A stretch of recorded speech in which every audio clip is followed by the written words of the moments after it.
Assalamualaikum warahmatullahi wabarakatuh. Tabi pun. Kami dari Kelompok 1 akan menjelaskan tentang materi STAR. Tetap di rumah aja. Berikut penjelasannya.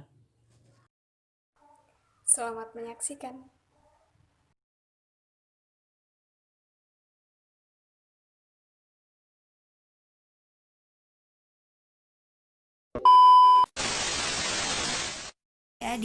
STAD atau Student Team Achievement Division merupakan model pembelajaran yang sangat simpel dan mudah pada tipe kooperatif, di mana dalam proses belajarnya, siswa dibentuk menjadi satu grup yang beranggotakan 4-5 orang secara kooperatif atau berbeda-beda, yaitu ada perbedaan agama, suku, ras, dan budaya, dan perbedaan lainnya.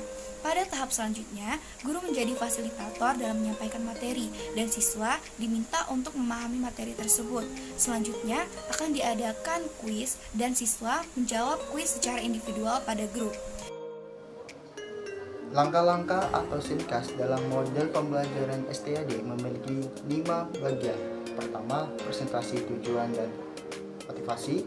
Kedua, pembagian grup atau kelompok. Ketiga, kegiatan belajar dalam tim atau dengan tes atau kuis. Keempat, penghargaan terhadap individu dan kelompok. Kelima, evaluasi dan kesimpulan. presentasi, tujuan, dan motivasi. Penyampaian materi adalah penjelasan materi yang disampaikan oleh guru melalui metode ceramah. Dalam hal ini, metode ceramah disampaikan oleh guru menggunakan bahasa lisan dan maupun tulisan. Nah, hal ini berpusat pada materi atau konsep dan teori yang disampaikan oleh guru pada mata pelajaran yang sedang berlangsung atau dilaksanakan. Tujuan model STAD adalah mendorong siswa dari pengetahuan yang dimiliki olehnya dan dihubungkan dalam kehidupannya sehari-hari agar menjadi objektif. Motivasi model STAD ialah keterampilan dan pengetahuan yang dimiliki oleh siswa di dalam kehidupannya dari usahanya sendiri dalam mengkonstruksi pengetahuan baru di dalam proses pembelajaran dan menjadi penyemangat di dalam proses pembelajaran agar menjadi masa depan yang lebih cerah.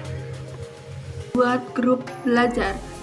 Grup atau tim dalam belajar merupakan elemen terpenting dalam proses model pembelajaran STAD.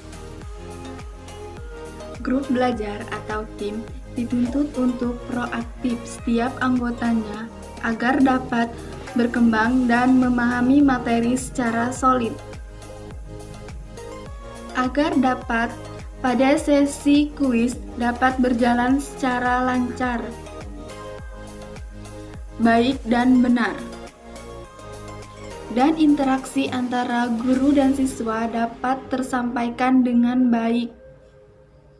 Kuis dan tes, yaitu setelah guru melakukan presentasi di kelas dan membentuk grup belajar untuk menguasai materi, siswa akan memasuki sesi kuis secara mandiri atau individual atau secara kelompok.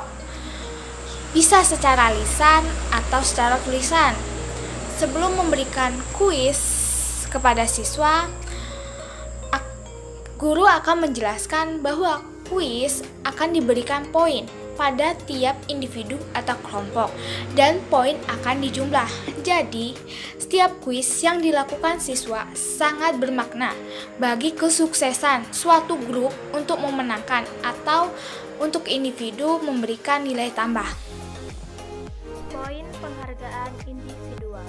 Poin diberikan untuk memotivasi siswa agar bisa mendapatkan hasil yang maksimal.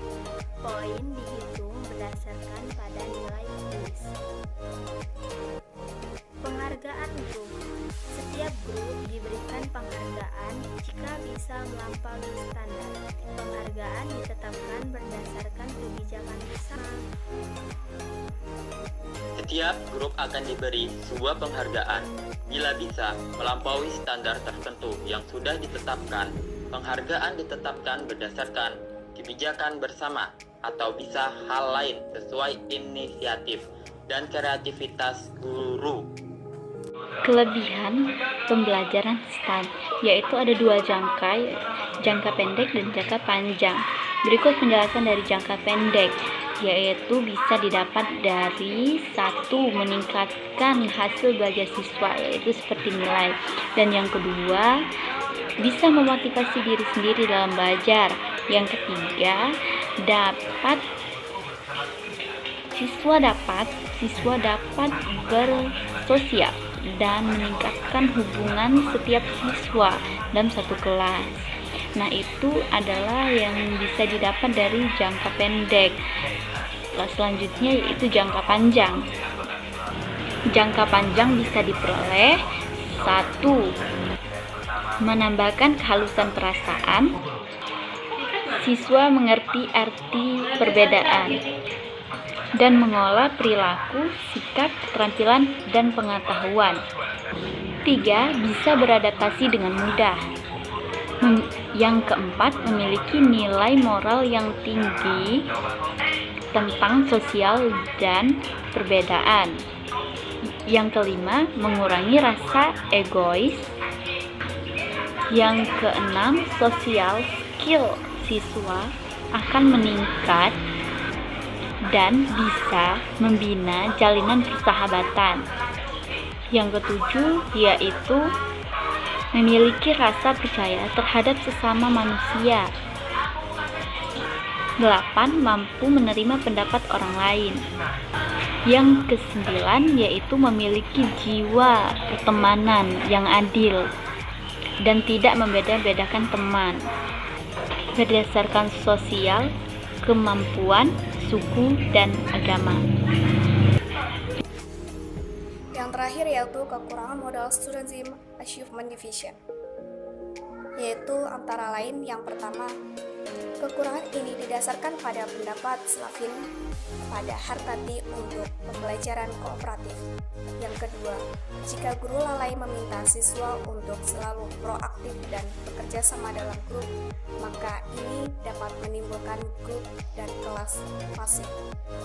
Yang ketiga yaitu pastikan bahwa grup terdiri dari 4 hingga 5 orang, karena jika kurang dari 4 maka akan ada siswa yang terabaikan, dan jika lebih dari 5 maka akan ada siswa yang menganggur.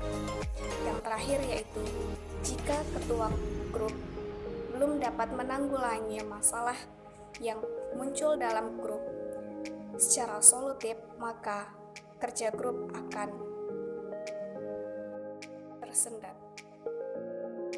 Ada pula penjelasan lain dari kekurangan pembelajaran Student Team Achievement Division seperti yang dinuklikan pada Suwarso, yakni pembelajaran kooperatif bukanlah sebuah solusi instan yang memungkinkan siswa untuk belajar mandiri dan memecahkan masalah dalam grup kecil.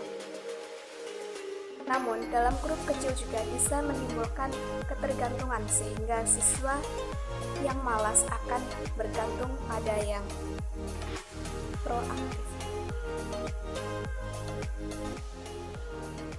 Jadi, secara keseluruhan, untuk mengatasi kekurangan model pembelajaran STAD, guru dapat memberikan tugas kelompok secara berbeda setiap individunya. Misalnya, tugas memahami bagian lain dari sebuah materi, sehingga pada akhir sesi akan terjadi pertukaran informasi. Dengan cara tersebut, siswa akan terlatih untuk bertanggung jawab atas tugas yang telah diemban atau yang telah diberikan. Terima kasih, semoga videonya bermanfaat. Jangan lupa untuk like, comment, dan share, dan see you. Semoga pandemi ini cepat berlalu.